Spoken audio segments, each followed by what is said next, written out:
Muy buenas noches. A nombre de la Superintendencia Nacional de los Registros Públicos, le damos la más cordial bienvenida a la presente capacitación denominada Declaratoria de Fábrica e Independización bajo la Ley 27157. Para un mejor desenvolvimiento de la capacitación, al finalizar de la exposición, se abrirá el chat del Zoom o el micrófono para que puedan realizar sus preguntas. El día de hoy tenemos el gusto de presentar al doctor Joel Porras Romero, quien es analista registral de la zona registral número 8, sede Huancayo, abogado por la Universidad Universidad Peruana de los Andes, expositor en cursos de especialización y derecho registral y notarial e integrante de la red de capacitadores de la SUNAR. Adelante, doctor Porras. Bienvenido, lo escuchamos. Muy buenas noches. En primer lugar, para agradecer la oportunidad de SUNAR en darle este espacio y poder compartir con cada uno de los asistentes este tema muy importante en la actualidad, porque tiene mucha relevancia en el tráfico en el tráfico dinerario, en las inversiones, ¿no? El presente tema se va a desarrollar principalmente en el desarrollo de cada uno de los requisitos de la declaratoria de fábrica, cada uno de los documentos que ustedes como personales técnicos deberán presentar ante la SUNAR para que puedan obtener la inscripción de este acto denominado declaratoria de fábrica. Se van a analizar ejemplos así como la jurisprudencia actualizada en este tema. Seguidamente se desarrollará los regímenes de propiedad exclusiva, propiedad común y el régimen de independización y copropiedad. Siguiente, por favor.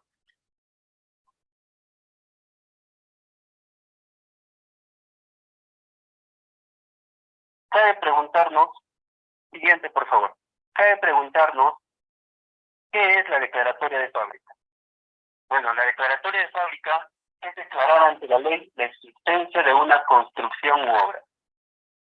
Como ustedes saben, en su actividad diaria, referente a este tema, claro está, podemos solicitar una edificación total o parcial, o podemos solicitar la ampliación o la modificación o la remodelación de una declaratoria de fábrica. También puede ser la demolición, puede ser total o parcial también. Son supuestos regulados en el artículo 51 del Decreto Supremo 035/2006 Vivienda. Siguiente, por favor.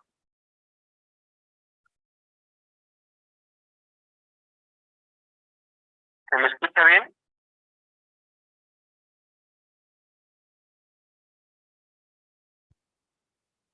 Bueno. Cabe preguntarnos seguidamente, ¿para qué sirve la declaratoria de fábrica? ¿No? La circulación de las riquezas sería la principal finalidad para que, ante la respuesta, ¿para qué sirve la declaratoria de fábrica? Bueno, ¿para qué nos sirve? Para reconocer los derechos del propietario sobre la construcción, también para aumentar el valor del inmueble, lo que permite acceder a créditos financieros. Una propiedad, cuando está registrada, pues mi edificación, mi edificio, mi casa, efectivamente eleva el monto o el crédito que se me puede otorgar un banco, ¿no? Y ante la pregunta, ¿y cuándo se inscribe la declaratoria de fábrica? La declaratoria de fábrica se va a inscribir cuando haya finalizado la obra, cuando se haya ejecutado la obra.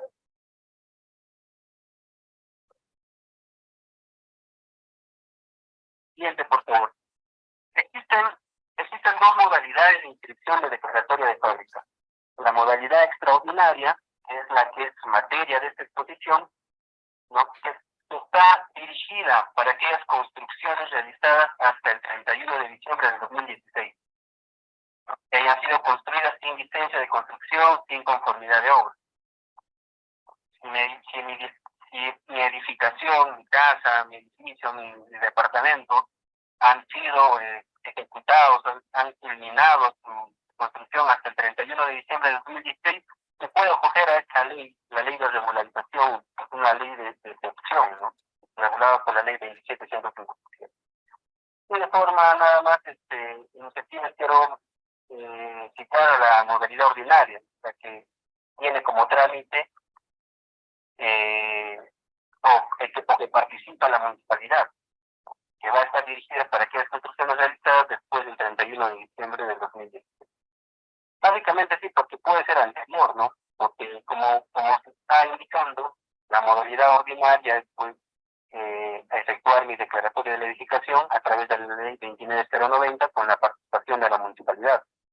Pero, sin embargo, la norma de la 27157 y su reglamento posibilitan que de forma extraordinaria se pueda regularizar las edificaciones sin la intervención de la municipalidad para edificaciones culminadas hasta el 31 de diciembre del 2016. El siguiente, por favor.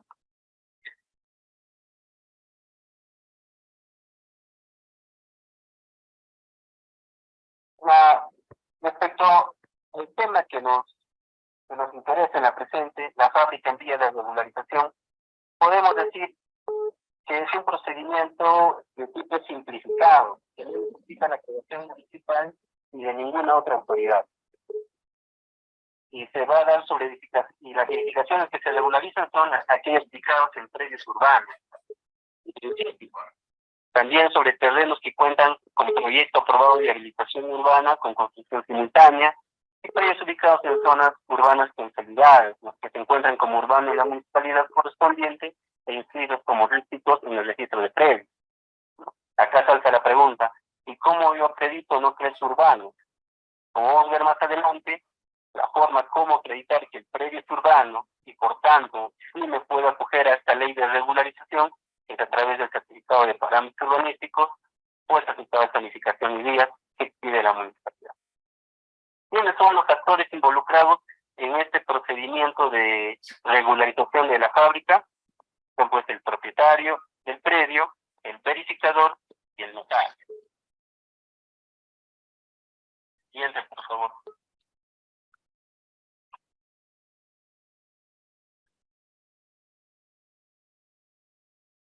Sobre la formalidad del título para la inscripción de la declaratoria de fábrica en vía de regularización.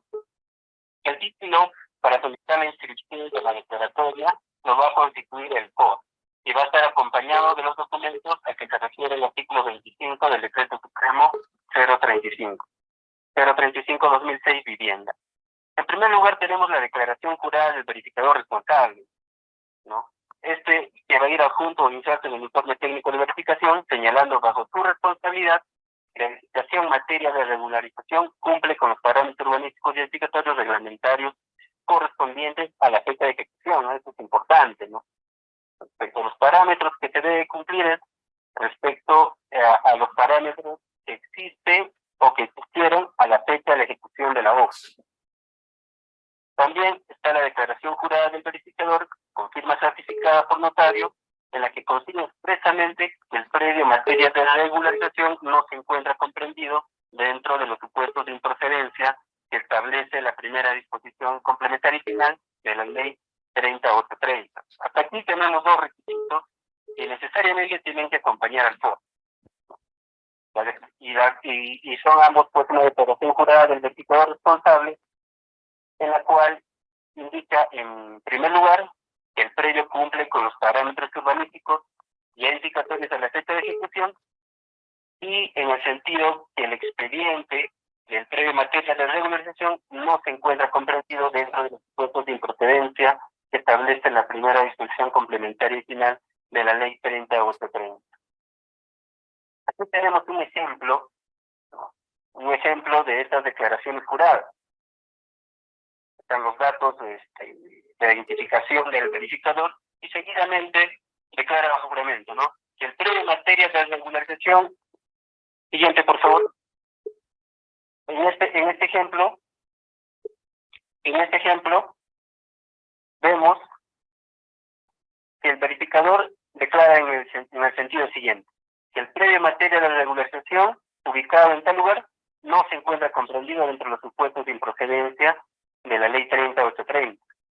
Además de que el predio, ¿no?, o la edificación cumple con los parámetros urbanísticos y edificatorios y las normas de edificación correspondientes a la fecha de ejecución, ¿no?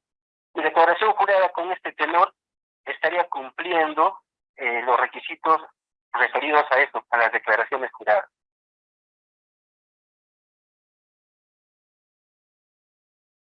Un tercer requisito es el plano de ubicación y localización, el cual, entre otros datos,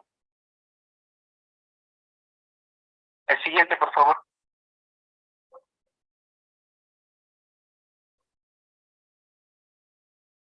Otro requisito es el plano de ubicación y localización, el cual, entre otros, debe contener el cuadro de áreas. Los datos que debe contener el cuadro de áreas, que debe estar inserto en el plano de ubicación y localización, es pues el área techada de los pisos, de cada uno de los pisos, y el área techada total y el área libre referida al primer piso, así como el área total del terreno. Normativamente, estos son los datos que debe contener el informe, el cuadro de áreas inserto en el plano de ubicación y localización. El mismo que debe ser, pues, idéntico a la descripción de los datos que debe obrar en el foro. Ahora, de tratarse de una ampliación o una remodelación, el cuadro de áreas debe contener 3 columnas. La primera con las áreas de la edificación existente, la segunda con las de la ampliación y la tercera con las totales. Si hay una remodelación, una ampliación, pues se debe agregar un cuadro, ¿no? ¿Cuál es el área techada por piso? ¿Cuál es el área techada por la ampliación? ¿Cuál es el área techada por la remodelación? Si estuviese una demolición, también se debe agregar una columna más sobre el área techada de la demolición que se está declarando. Siguiente, por favor. Aquí encontramos un ejemplo de cuadro de áreas inserto en el plano de ubicación. Como vemos, para el ejemplo se ha detallado el área ocupada, el área techada, el área libre de cada uno de los niveles, ¿no? Además del alero que existe, ¿no? Sin embargo, normativamente, como reitero, se debe exigir en la calificación de un título, ¿no?, que se indiquen las áreas techadas de todos los niveles, el área ocupada del primer nivel, que debe ser igual al área del terreno, y el área libre del primer piso, así como el área techada total.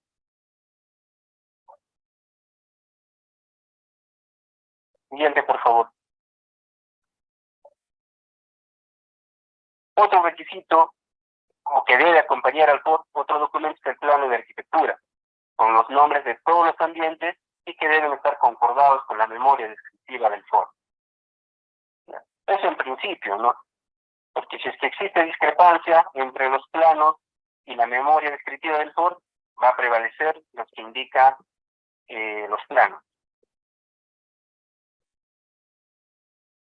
El siguiente requisito que debe acompañar al FOR es el informe técnico de verificación. ¿Sí? Siguiente, por favor.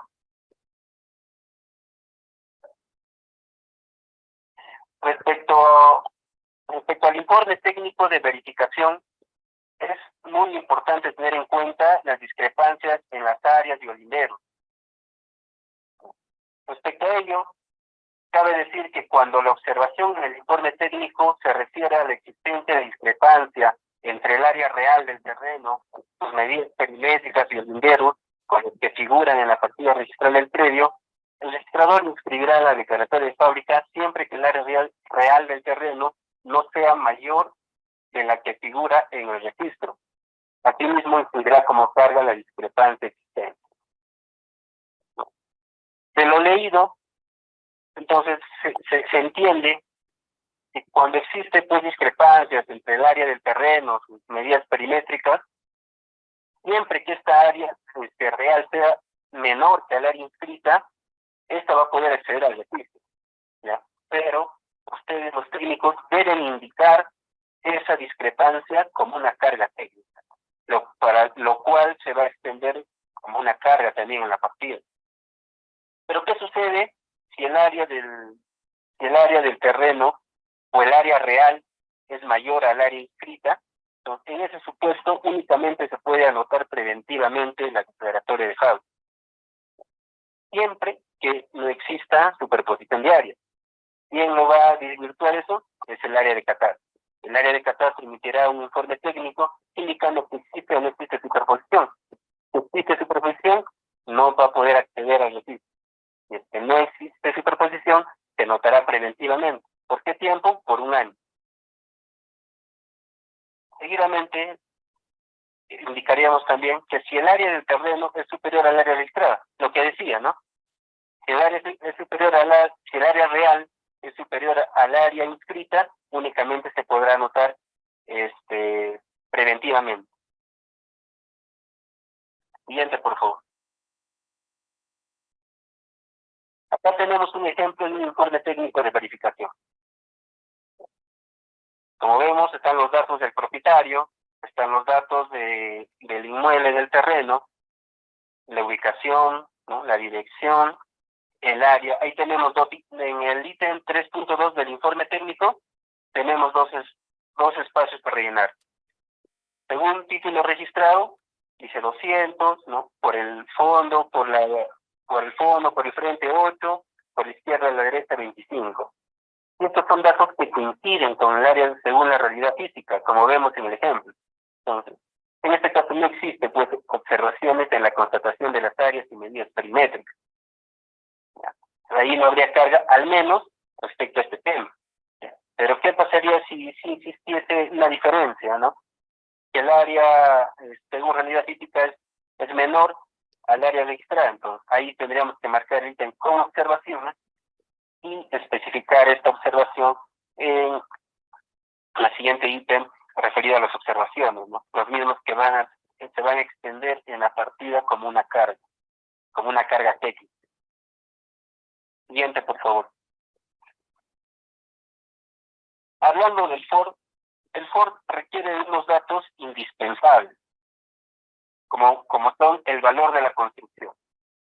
Aquí el ejemplo es 53.031 con 0,8 lombos. El valor de la construcción es muy importante porque este va a determinar el cálculo de la liquidación de derechos registrados. Y también es un dato que es necesario extender en la respectiva inscripción. También es un dato importante la fecha de la terminación de la construcción. Para el ejemplo, está marzo del 2015, no se ve bien. Siempre que sea hasta el 31 de diciembre del 2016, va a ser posible acogernos a este procedimiento extraordinario regulado por la ley 27.157. Tenemos la descripción del primer piso con sus áreas y la descripción de sus ambientes, que como ya se dijo, debe ir pues concordado con lo graficado en el plano de distribución. Siguiente, por favor. Para el ejemplo, acá en el FOR tenemos dos observaciones a los parámetros urbanísticos, ¿no? Los cuales, de considerar así en el expediente, estos van a ser considerados como una carga técnica. Siguiente, por favor.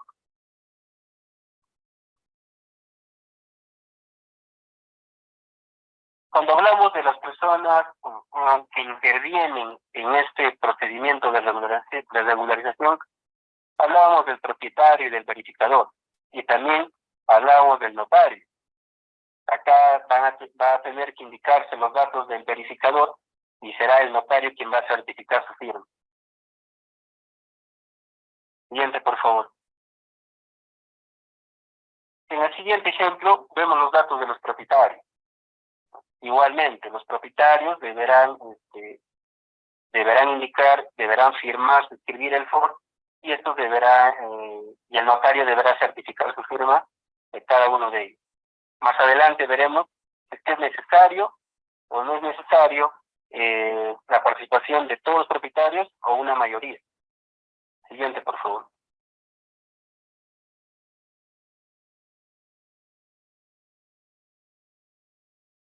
Aspectos a considerar muy relevantes en este acto de declaratoria de fábrica.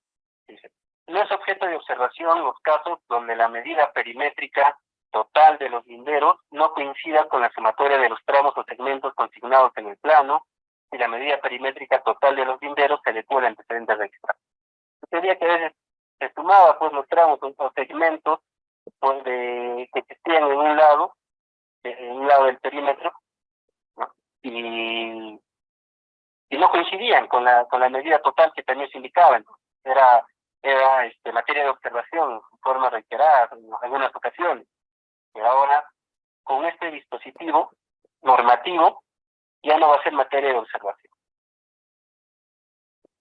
Finalmente existe un dato, el dato total, lo que se va a adecuar a los antecedentes registrales. Entonces, ese es el sustento, el por qué ya no debe observarse este tema.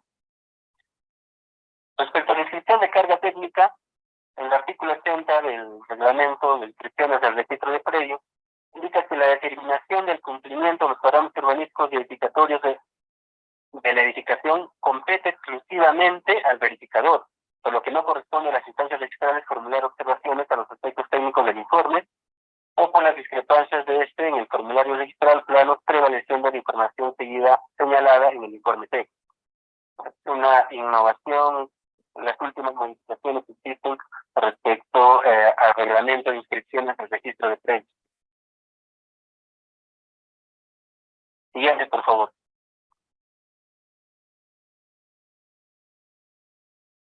Ahora veamos algunos puntos importantes, criterios asumidos por el Tribunal Registral. Respecto a la segunda regularización, indica lo siguiente el Tribunal. En aplicación del 18ª disposición complementaria transitoria del reglamento de la Ley 27.157, modificado por el Decreto Supremo 08/2019 de Vivienda, procede por única vez a acogerse a un segundo procedimiento de regularización al amparo de la Ley 27.157 respecto de las construcciones o demoliciones culminadas hasta el 31 de diciembre de 2016. Entonces, ¿qué quiere decir? Que aquellas personas que se hayan acogido a este procedimiento de regularización, procedimiento extraordinario, ¿no? Con la anterior fecha, ¿no? La anterior fecha eran construcciones dadas hasta el 20 de julio de 1999, ¿no? Los que se hayan acogido a una primera regularización con la anterior fecha, se pueden acoger a una nueva, ¿no? Siempre que la modificación, la ampliación, la remodelación o la demolición haya sido hasta el 31 de diciembre del 2016. Entonces, es posible actualmente hacer una segunda regularización. Siguiente, por favor.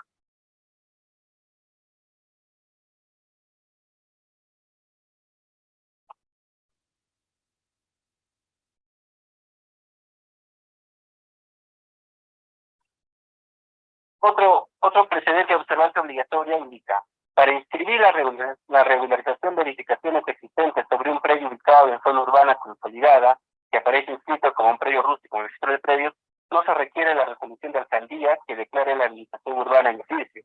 No es suficiente acreditar que el predio se encuentra registrado como urbano por la municipalidad correspondiente, ¿no? Algo que se adelantaba anteriormente, ¿no? Sucede que anteriormente a este precedente había resoluciones reiteradas indicando que como el predio está inscrito como un predio rústico, el registrador indicaba de que previamente inscribe la habilitación urbana, considerando que la ley 27.157 se aplica para predios urbanos, ¿no? Sin embargo, con la dación de este precedente observante obligatorio, lo que va ahora a ser necesario no es la inscripción previa de la habilitación urbana, sino que se acredite que está ubicado la edificación en una zona urbana, ¿no? Que esté registrado como urbano por la municipalidad, ¿no? Pero ¿cómo acredita eso? Con el documento de parámetros urbanísticos y edificatorios del certificado de zonificación y vía. Siguiente, por favor.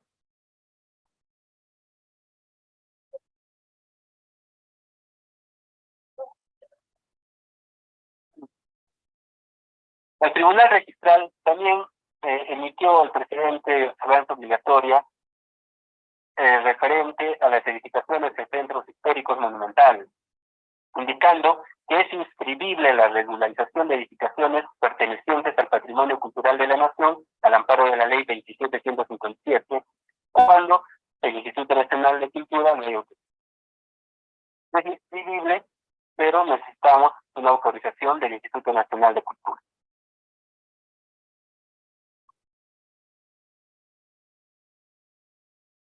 Sobre la improcedencia de la segunda regularización vía rectificación, el tribunal ha indicado. Siguiente, por favor.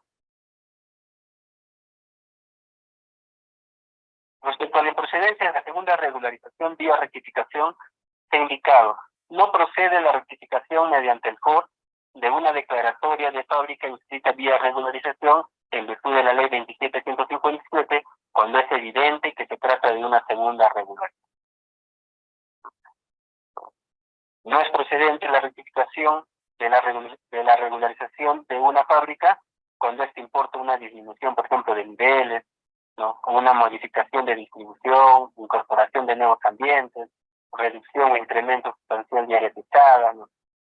Por ejemplo, todo lo mencionado evidencia que se trata de una regularización. Y si es que ya hubo una primera regularización, estaríamos hablando de una segunda regularización, lo cual no estaría permitido. ¿Ya? Siguiente, por favor.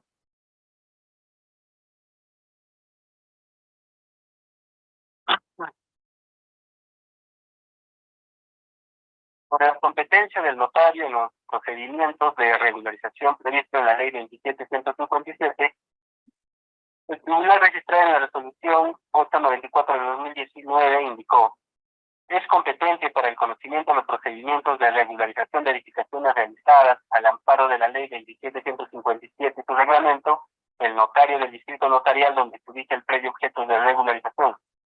La certificación de firmas puestas en el FOR y en los documentos anexos la ha realizado un notario de un distrito notarial distinto a aquel en que se ubica el predio, el título adolece de un defecto institucional. Esto de acá ha sido superado, ¿no? Actualmente, cualquier notario, ¿no? Cualquier notario del Perú podría certificar las firmas cuando únicamente se trata de regularización de una edificación. ¿Ya? ¿Por qué? Porque el notario únicamente va su intervención cuando únicamente el trámite o la solicitud de inscripción únicamente se refiere a la regularización de una edificación, únicamente está certificando la firma. Entonces, ese es el sustento del por qué cualquier notario a nivel nacional podría certificar las firmas del propietario del verificador en un expediente de regularización de una edificación bajo la ley 2757. Siguiente, por favor.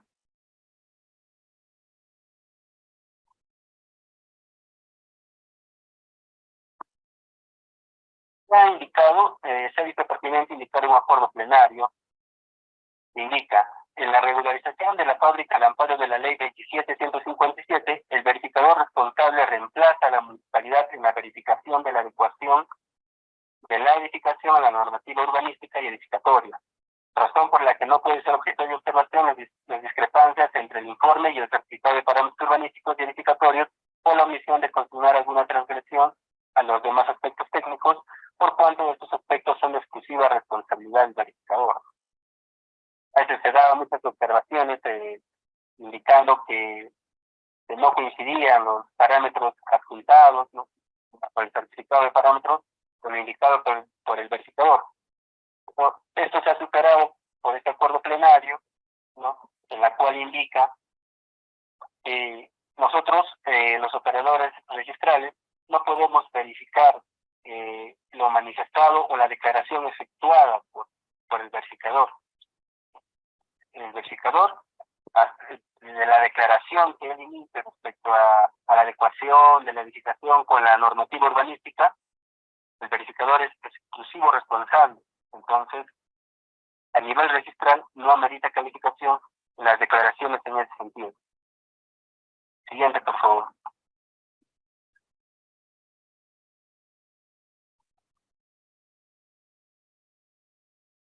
Sobre la pertinencia del verificador ad hoc, el Tribunal Registral en su resolución 2006 del año 2020 ha indicado: no corresponde a las instancias registrales exigir el informe técnico de verificación ad hoc respecto de una edificación en los supuestos previstos en el artículo 11 del reglamento de la ley 27.157, modificado por el Supremo 08/2019 de Vivienda, por cuanto dicho procedimiento resulta de competencia y responsabilidad exclusiva del verificador. Entonces, si es que la evaluación técnica registral que se le hace a un expediente de declaratoria de fábrica, el registrador puede advertir que es necesario la intervención de un verificador ad hoc, pues eso no es materia de calificación, ¿no? Todo ello, la pertinencia o no de que exista un informe técnico de verificación ad hoc va a ser de exclusiva responsabilidad del verificador común que está declarando la edificación. Siguiente, por favor. Respecto a esta pertinencia de la verificación ad hoc, es importante, el Tribunal Registral también ha establecido un procedimiento de observancia obligatoria bajo los siguientes términos. No corresponde a las instancias registrales exigir el informe técnico de verificación ad hoc respecto a una edificación en los supuestos previstos en el artículo 11. Básicamente, este presidente dice lo mismo del acuerdo anteriormente indicado. Con las precisiones que cuando resulte evidente que se requiera de un informe del verificador ad hoc, las instancias registrales no formulan denegación de inscripción, pero sí comunican dicha circunstancia a la Jefatura Zonal respectiva para que se de acuerdo a su inscripción. Siguiente, por favor.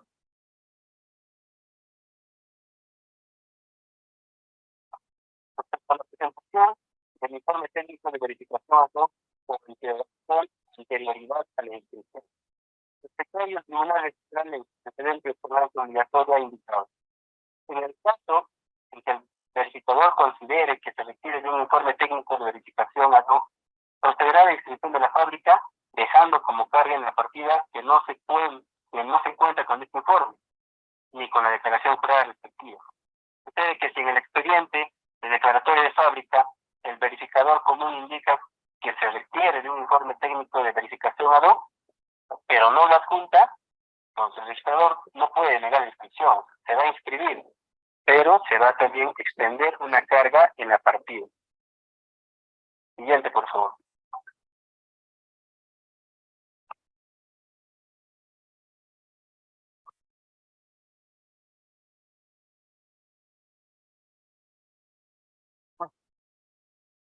Es importante señalar esta resolución, la resolución 2937 del 2019 del Tribunal Registral, se indica que no interviene la sociedad conyugal sujeta al régimen de sociedades gananciales y la fábrica ha sido edificada en terreno propio de uno de ellos, el bien mantiene la condición de propio. Eso es importante considerando, ¿no?, cuando estamos ante un supuesto de que la propiedad es de bien propio de uno de los cónyuges. Sin embargo, la edificación ha sido extendida, ¿no?, por ambos. Sin embargo, la edificación ha sido extendida por la sociedad conyugal, o declarada por la sociedad conyugal. Esta resolución nos dice que si no interviene la sociedad conyugal sujeta al régimen de sociedades gananciales y la fábrica ha sido edificada en terreno propio de uno de ellos, el bien mantiene la condición de propio. Siguiente, por favor.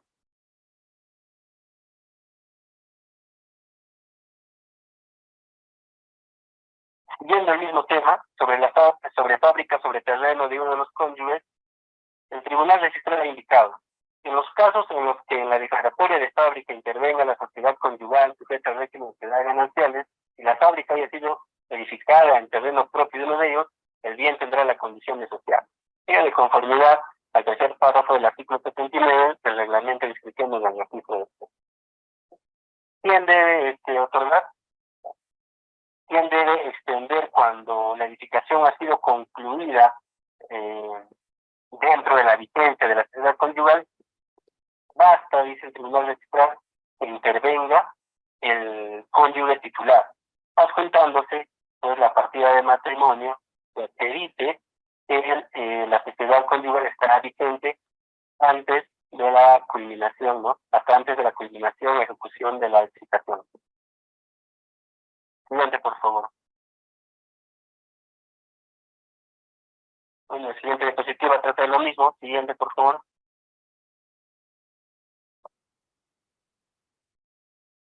Es lo que adelantamos anteriormente, ¿no? Sobre la fecha de finalización de la obra y su valorización. Eso es importante, como se reitera, la fecha de finalización de la obra para ver si efectivamente el trámite se adecua a la ley 27.157 y su valorización, pues, para determinar la liquidación de los derechos de... Siguiente, por favor.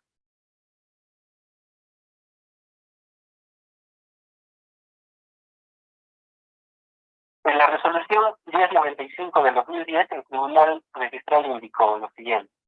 Uno de los aspectos de la calificación registral es verificar la adecuación del título con el antecedente registral.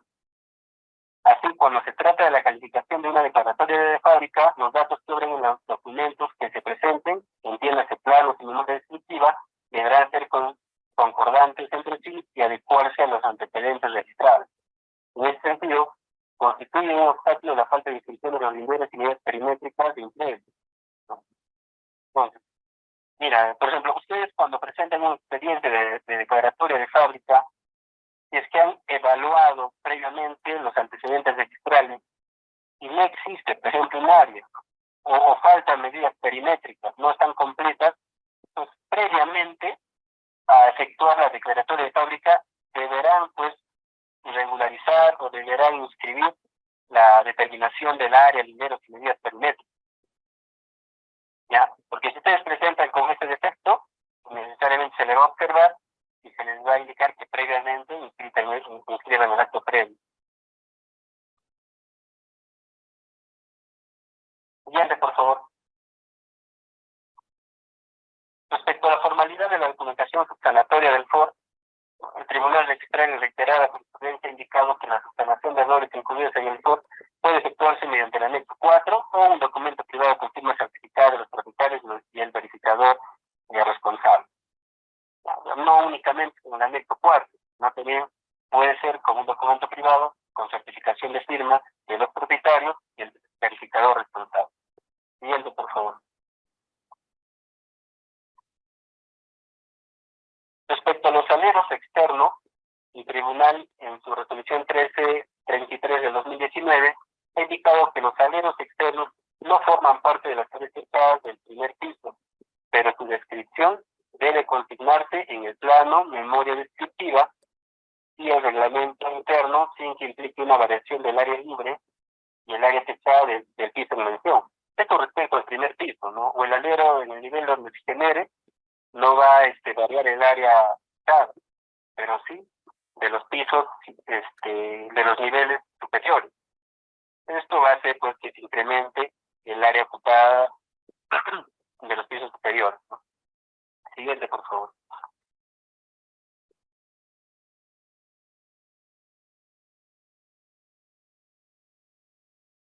Bueno, esta resolución, la 1310-2019, también precisa respecto a los aleros externos, indicando que el área techada incluye, entre otros, los aleros externos. Sin embargo, se debe tener en cuenta que estos no forman parte del área equipada ni techada del nivel en que se generan, ¿no? Pero sí va a reflejar su existencia en el incremento del área de los pisos superiores. Siguiente, por favor. Respecto al área ocupada, la resolución 2649-2019 ha indicado que el área ocupada del segundo piso y o niveles superiores debe ser igual al área del terreno. Salvo que exista alero externo, en cuyo caso el área se incrementará a partir del siguiente nivel. O sea, la existencia de aleros externos justifica el incremento del área ocupada de los niveles superiores. Siguiente, por favor.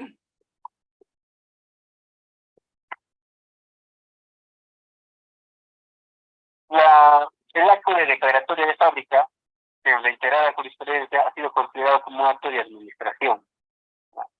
Por eso es que la declaratoria de fábrica, para su inscripción, se requiere la intervención de la mayoría absoluta, cuál es más del 50% de los copropietarios. No existe copropietarios, ¿no? Eso de conformidad al numeral 2 del artículo 971 del Código Civil.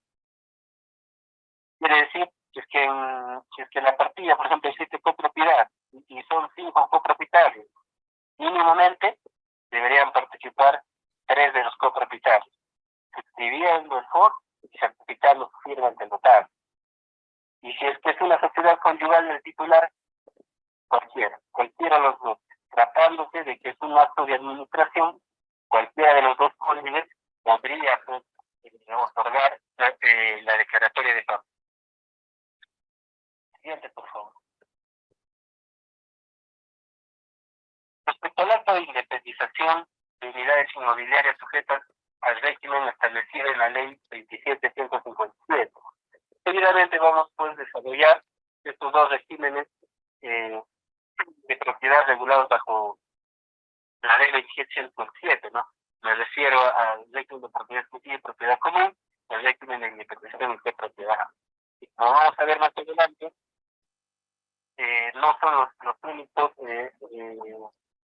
actos, se puede decir, o modos que cómo independizar una propiedad en base a la ley 27.157. Siguiente, por favor. Sobre la base legal, sobre la independización en base a la ley 27.157, tenemos a la ley 27.157, a su reglamento, el decreto supremo 035/2006, tenemos la directiva 009/2008, SUNAR, de la superintendencia, tenemos los artículos 73 a los 78 del reglamento de institución del registro de precios. Siguiente, por favor. Respecto a este régimen de propiedad exclusiva y propiedad común, la directiva 0908 SUNAR indica lo siguiente. El reglamento interno viene a ser un acto jurídico en el cual la declaración de voluntad está dirigida a producir una mixtura de efectos jurídicos reales y obligacionales. Así pues, la eficacia real se aprecia claramente del hecho que el acto constitutivo afecta el dominio de los propietarios, transformando una situación dominial normalmente independiente en otra compartida en cuanto al objeto mismo de la propiedad, pues vincula indivisiblemente las partes privativas o exclusivas con las partes comunes. Como vamos a ver más adelante, para que exista este régimen de propiedad exclusiva y propiedad común, necesariamente tienen que coexistir áreas de propiedad exclusiva y áreas de propiedad común.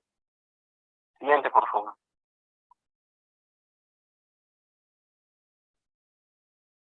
¿Cuál es el título que da mérito a la inscripción?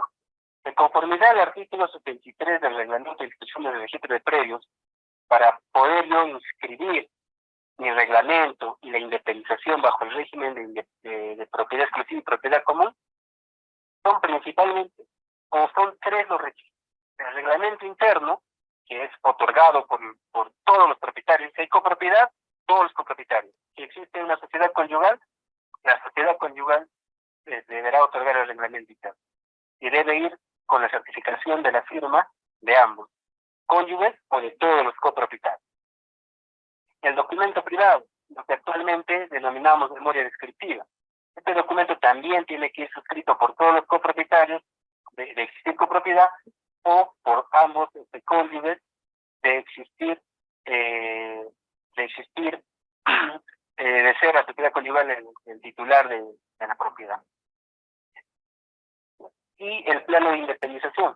El plano de independización que grafique las unidades de dominio exclusivo y las zonas comunes, y esto debe estar pues suscrito por el verificador o profesional responsable con la certificación notarial de firma.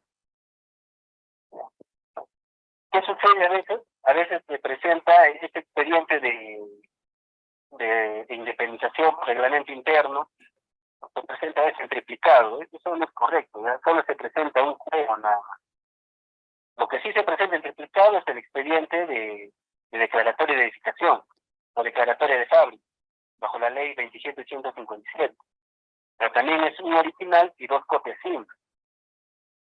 Lo referente al reglamento y la independización pasa con un juez, pero sí la formalidad, la que se ha indicado, ¿no? A veces el reglamento interno, el documento privado, también está suscrito por el verificador o por el profesional responsable, y así mismo el plano de independización por los propietarios. Eso no es así. Hacer un expediente en ese extremo eleva innecesariamente los costos de este procedimiento. Lo que debe quedar claro, el reglamento interno y hoy la memoria descriptiva antes denominado documento privado, deben ir suscritos únicamente por los propietarios. Y el plano de independización por el profesional responsable. En ambos casos, con la certificación notarial de su fin. Siguiente, por favor.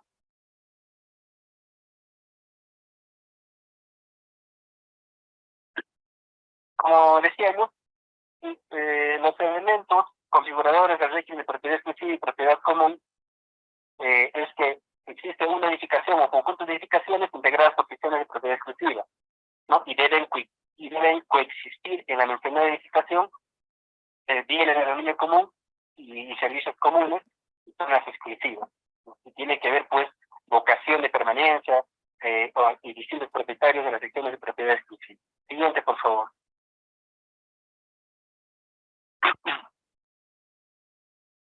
No voy a tratar de acelerar, me van a disculpar, sino que el tema es amplio. La ley 27.157 y su reglamento regulan dos regímenes de propiedad, como indicábamos, ¿no? El régimen de propiedad exclusiva y propiedad común propiamente dicho, ¿no? Que es obligatorio en todos los casos de edificios y es opcional en caso de casas en copropiedad, quintas, centros, galerías comerciales, campos feriales.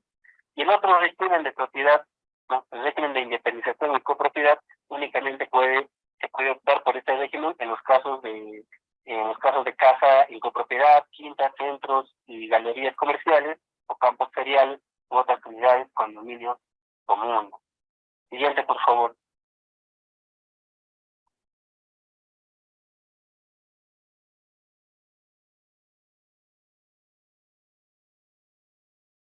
Respecto a la naturaleza jurídica del reglamento interno de independización, el Tribunal de Justicia ha indicado que el otorgamiento del reglamento interno de independización constituye actos de disposición. Esto actualmente no es así. Actualmente, la jurisprudencia del Tribunal de Justicia ha indicado que el reglamento interno de independización es un acto de modificación.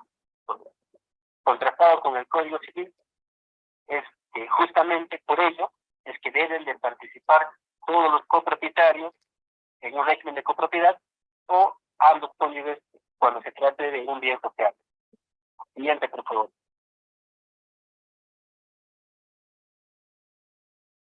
Respecto a la reserva de aire, ¿se puede hacer reserva de aire sobre aire?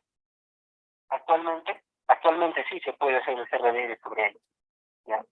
Pero ¿qué se tiene que indicar? Además de asignarle porcentaje de participación y un área de acceso, no se le tiene que asignar la altura.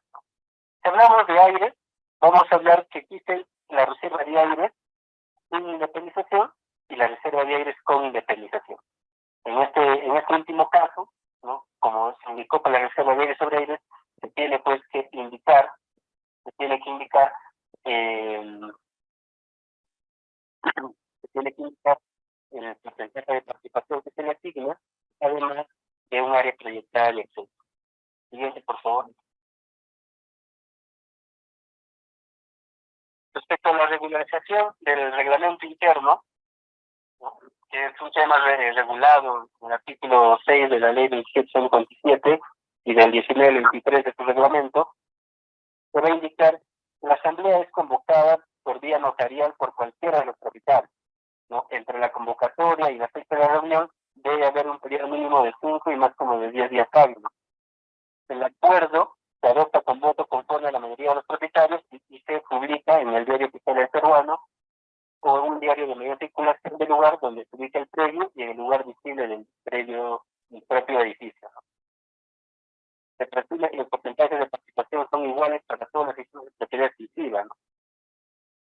Ahí cada uno de los propietarios, cuando se trata de una regularización de un reglamento interno, participa con un porcentaje idéntico, igual, ¿no? Ya no depende del área, de la extensión, del área de limitación, sino que todos los propietarios van a participar con un porcentaje igual. Siguiente, por favor. Acá tenemos dos resoluciones del Tribunal de Justicia que son relevantes para el tema de regularización del reglamento interno. Para escribir la regularización del reglamento interno y la independización de las secciones exclusivas de un régimen de hecho, se requiere el cumplimiento del procedimiento establecido para dicho efecto en el artículo 6, ¿no? Lo que anteriormente se indicó en la anterior diapositiva. También, cuando se trata de bienes sometidos al régimen de propiedad exclusiva y propiedad común, necesariamente deberán contar con un reglamento interno. Deben otorgar el mismo a los propietarios, por lo que de no estar inscrita la propiedad de los otorgantes, deberá acreditarse e inscribirse simultáneamente la titularidad de los mismos. Entonces, que se va a regularizar el reglamento interno, se deberá acompañar al mismo el título de propiedad, en este caso el parte notarial, ¿no?, que acredite el derecho de los titulares, ¿no?, del edificio, de los departamentos. Siguiente, por favor.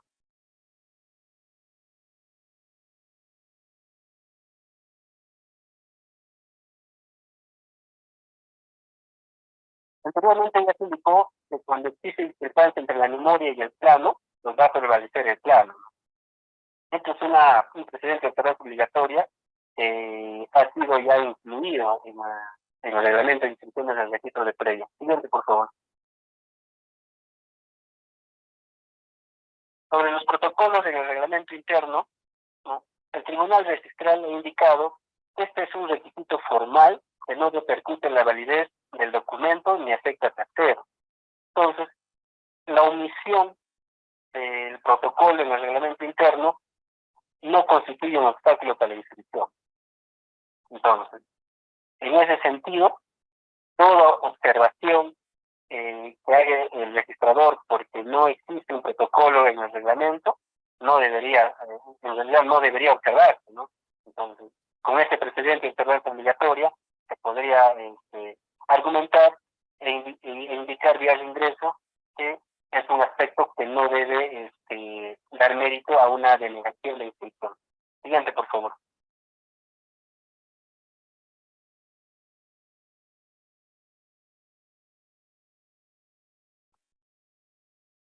Este punto, el último punto, también es muy relevante, ¿no? Porque en la realidad, pasa a veces que en la realidad ustedes, los técnicos, arquitectos, ingenieros que se dedican y tramitan estos expedientes de independización, regulación de fábrica, no en base a reglamentos internos, como anteriormente se dijo, para que pueda proceder una independización en base al régimen de propiedad exclusiva y propiedad común, necesariamente tiene que existir áreas comunes.